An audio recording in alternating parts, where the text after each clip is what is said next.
Hi, tonight we're having fajitas for dinner, so we are making our own fajita seasoning. So come along and I'll show you how to make it. Okay, I am not going to show how to make the fajitas because I think pretty much everybody knows. You just take meat, you take peppers and onions and you saute them with the seasoning. That's why I want to show you how to make your own seasoning. But I wanted to show you that I did take several red peppers. I took one big red pepper and then these little ones that you can get the snacking size, although these are pretty big. Anyway, I think I took about 4 of those. I took a yellow pepper and an orange pepper. I sliced those up pretty thick. And then I took 2 red onions, which were about, I'd say like a medium size. And I sliced those up. So those will be sauteed in some oil and some of the fajita seasoning. And then I'll add the meat. We'll saute the meat. Actually, no, I apologize. We'll saute the peppers and onions with the seasoning. We'll take that out. We'll add the meat. We'll saute the meat with the seasonings. And then we'll just combine everything together. And I am using these carb balanced whole wheat tortillas. They only have 3 net carbs, so I'm using those, and what we will top them with is sour cream, cheese, and anything else. I've got my homemade pickled jalapenos that I do believe I did a video on that, so check that out. I will provide the link down below. And so let's get started. I am doubling this recipe. So we are starting with, this normally would be 1 teaspoon of garlic powder and 1 teaspoon of onion powder. However, since I'm doubling the recipe, I'm adding 2 teaspoons of each to my little dish. And sometimes it's so much better to use your own seasonings because then that way you can control the sodium levels. So here's 1 onion, here's 2 onions. And then we will need 4 teaspoons of paprika. Normally it would be 2. Oop, that's not going to work. So let's try to pour it out carefully.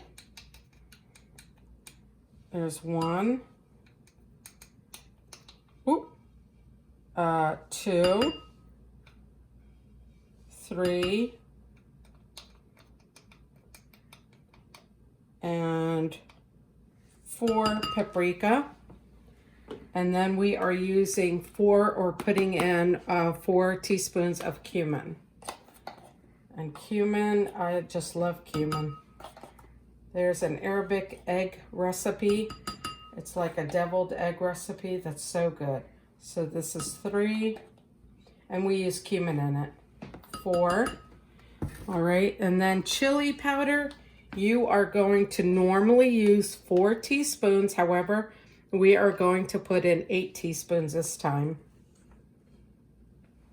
1. Oops, let's fill those up. Let's get it down in there. 2. 3.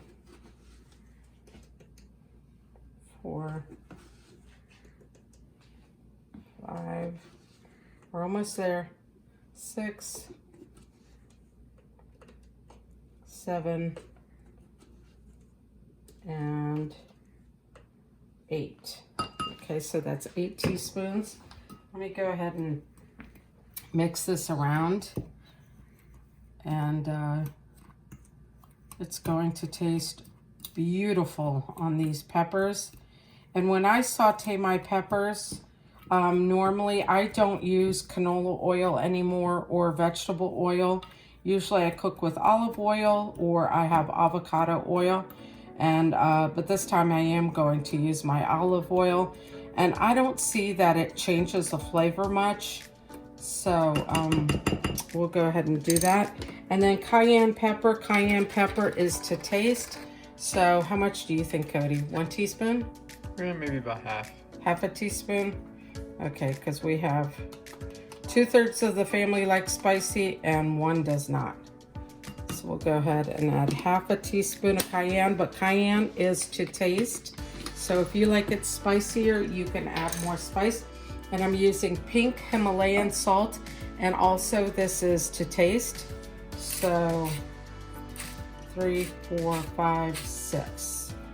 I'll do that. Mix them up.